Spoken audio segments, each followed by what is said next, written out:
샬롬 할렐루야. 욥기입니다. 꿈과 소망을 잃어버린 욥의 말들을 살펴보면서 하나님께서 우리에게 원하시는 뜻이 무엇인지 말씀드립니다.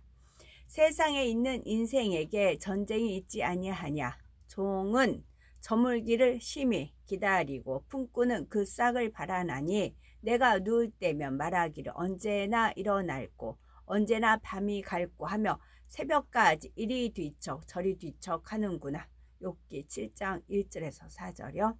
욥은 풍요로운 환경에서 무사람들로부터 존경받고 베푸는 삶을 누리다가 막상 시험을 겪고 보니 인생이 전쟁터처럼 비참하게 보였습니다.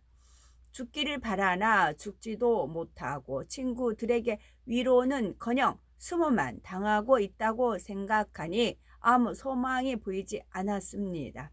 그저 하루 품삯을 바라는 노동자와 해가 지기만을 바라는 종처럼 아무 꿈도 소망도 없이 무의미한 날을 보냈지요.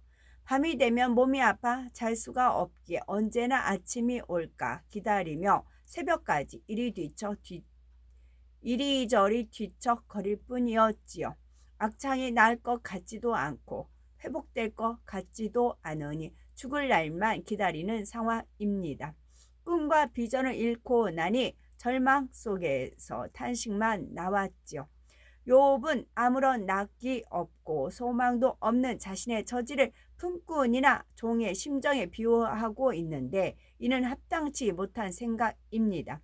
품꾼으로 일하는 사람이 해가 지기만을 기다리며 시간만 때우고 있다면 어찌 합당한 모습이겠는지요.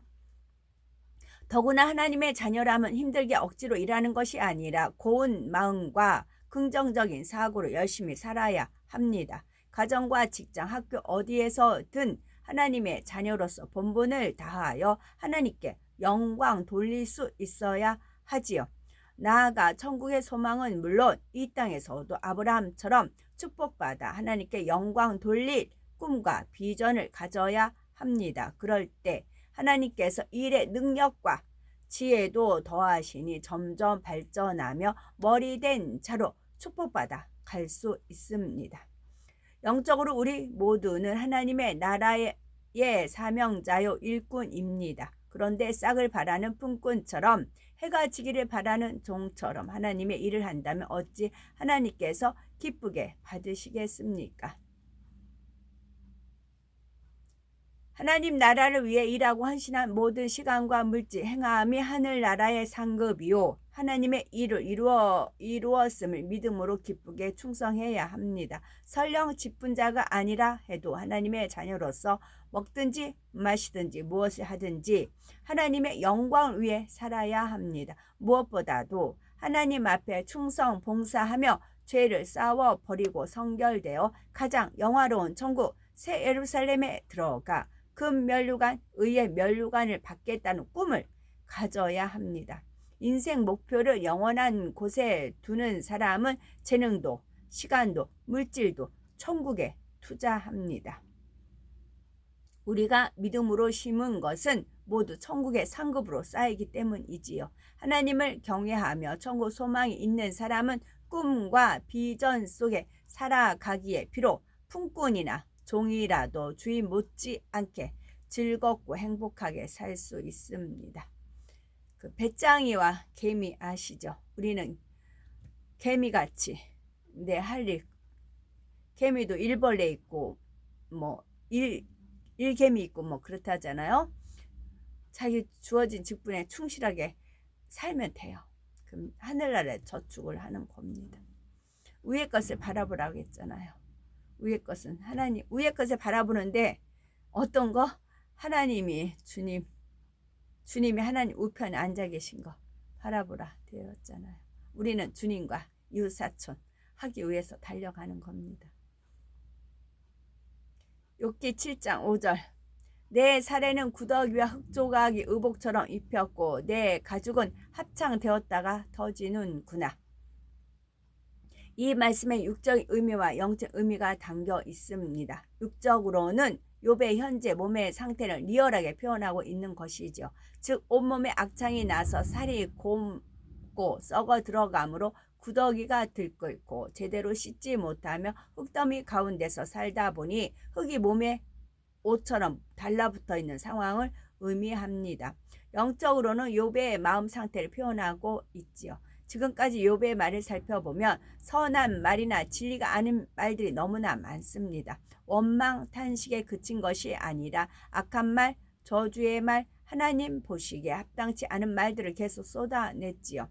이러한 말들은 바로 욥의 마음에서 나온 것입니다. 성경을 보면 만물보다 거짓되고 심히 부패한 것은 마음이라 했습니다. 만물보다 거짓되고 심히 부패한 것이 마음이라. 제가 이제 냉동고가 전원이 잘못해서 그게 썩은 것이 있어서 그걸 3번 치웠거든요. 냉동실. 근데 유난히 육류 썩은 게 더 고약해요. 육류 썩은 게 더, 야채 그런 것보다도 육류 썩은 게 더 냄새가 고약해요. 우리 몸이 육으로 되어 있잖아요. 심히 부패한 것은 마음이라. 입에서 나온 것들은 마음에서 나오나니 말씀합니다. 다시 말하면 욥의 마음이 구더기가 가득한 것처럼 더러운 상태이므로 입을 통해 악한 말들이 나왔다는 것이죠. 원래 욥은 하나님 편에서 보실 때 순전하고 정직한 옥토의 마음밭을 지니고 있었습니다. 하지만 하나님을 만나는 체험이 없었으므로 진리를 잘 알지 못하는 상태였기에 개간되지 않은 마음밭에서 구더기 같은 더러운 말들이 계속 쏟아져 나왔던 것입니다. 하나님께서는 이러한 욥의 모습이 우리 자신의 모습이 아닌지 돌아보기를 원하시는 것이죠. 우리의 말과 행실, 생각과 마음씀 하나하나에서 마음의 구더기를 발견하고 버릴 수 있어야 하는 것입니다. 욥은 내 가죽은 합창되었다가 터진다 라고 말합니다. 이는 온몸에 살이 썩어 들어가면서 진물투성이었는데 시간이 흐르니 아물었다가 다시 터지기를 반복하는 상태를 표현한 것입니다. 이 말씀에도 영적인 중요한 의미가 있지요. 합창되었다는 것은 성령 충만한 상태를 의미합니다. 믿음이 연약한 사람도 성령 충만할 때는 마치 자신이 큰 믿음을 가지고 있는 것처럼 착각합니다.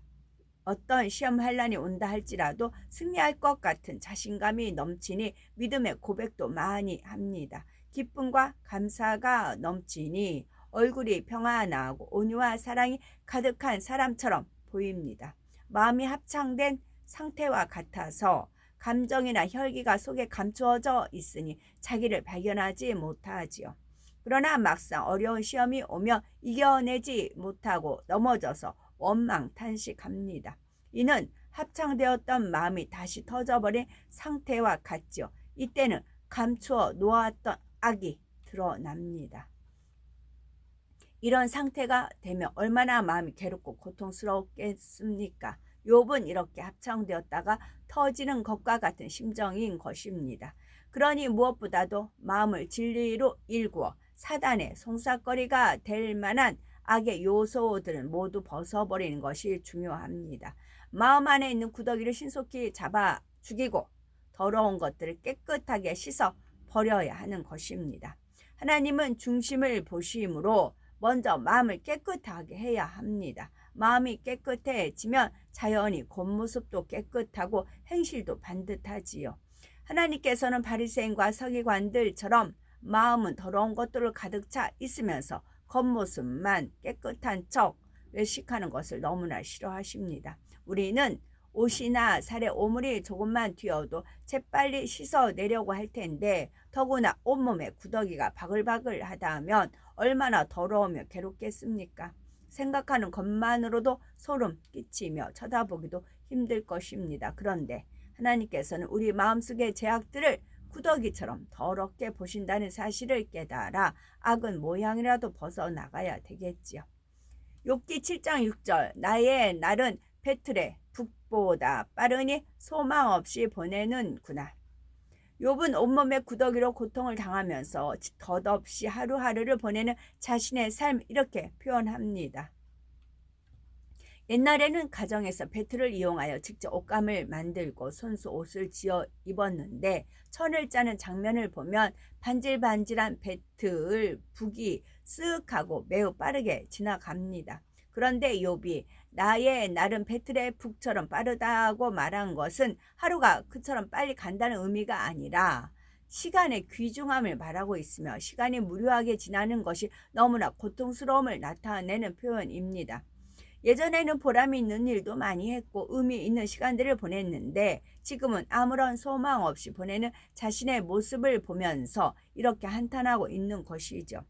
우리는 시간의 소중함을 알아서 하루하루 헛되이 보내지 말고 하나님의 말씀 안에서 가볍게 살아야 합니다.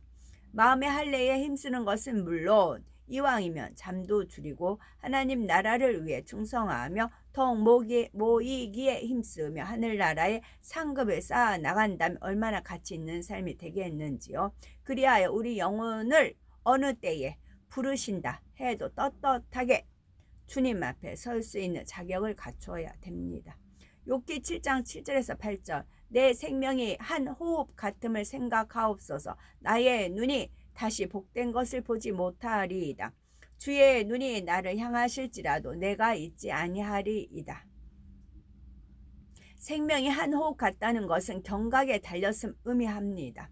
욥은 언제 죽을지 모르는 상황이기에 그야말로 한 치 앞을 내다볼 수 없는 인생이었죠. 시험이 오기 전 욥은 귀인답게 살았으며 아무 부족할 것이 없었을 뿐 아니라 많은 사람의 친송을 받으며 복된 삶을 살았습니다. 그런데 이제는 한순간에 죽을 수도 있다는 생각에 다시는 복된 것을 보지 못할 것이라고 체험하고 있지요. 그래서 하나님이 나를 찾으셔도 볼 수 없을 것입니다 라고 낙담한 고백을 합니다. 성경을 보면 사람의 힘으로는 불가능한 일들이 하나님의 능력으로 해결되는 사례가 많이 나옵니다. 나사로는 무덤에 장사된 지 나흘이 되어 썩는 냄새가 나는데도 주님의 권능으로 다시 살아날 수 있었죠. 12해 동안 혈우증을 앓던 여인과 소경 바디메오는 잠언 8장 17절 나를 간절히 찾는 자가 나를 만날 것이라는 말씀대로 간절히 찾으니 주님을 만나 문제 해결을 받았습니다. 왜 나는 기도해도 응답이 없는가 고민되는 분이 계시다면 진정 간절한 중심으로 하나님을 찾아보셔야 되겠습니다. 우리가 마음의 소원을 응답받기 위해서는 얼마나 간절히 중심으로 하나님을 찾아야 하는지 명심해야 하는 것입니다. 혹여 욥과 같은 처지에 놓여 있다면 마음 안에 하나님께서 싫어하시는 구더기가 없는지 살펴보고 다 없애버려야 되겠죠. 마음의 의를 이루고 어떤 시험 환난이 와도 흔들리지 않는 변함없는 중심, 항상 기뻐하고 감사하며 기도하는 삶, 천국에 소망을 두고 하나님의 영광을 위하여 살아가는 삶이라면 해결받지 못할 문제가 없습니다. 욥은 이러한 권능의 하나님을 만난 체험이 없기 때문에 믿음을 내보이지 못하고 있지요. 자신은 이제 곧 죽을 것이므로 다른 사람들이 자신을 더 볼 수 없을 것이라 단정짓고 있습니다. 그러나 우리는 욥과 같은 처지 혹은 그보다 더한 처지에 놓여 있다 할지라도 하나님 앞에 바로 서면 아무것도 문제되지 않지요. 하나님이 우리를 만나 주시면 어떠한 문제라도 해결받을 수가 있기 때문입니다. 그러므로 우리는 어떤 어려움 가운데서도 꿈과 소망을 잃지 말고 오직 불가능이 없는 믿음으로 하나님께 나아가야 되겠죠. 아멘.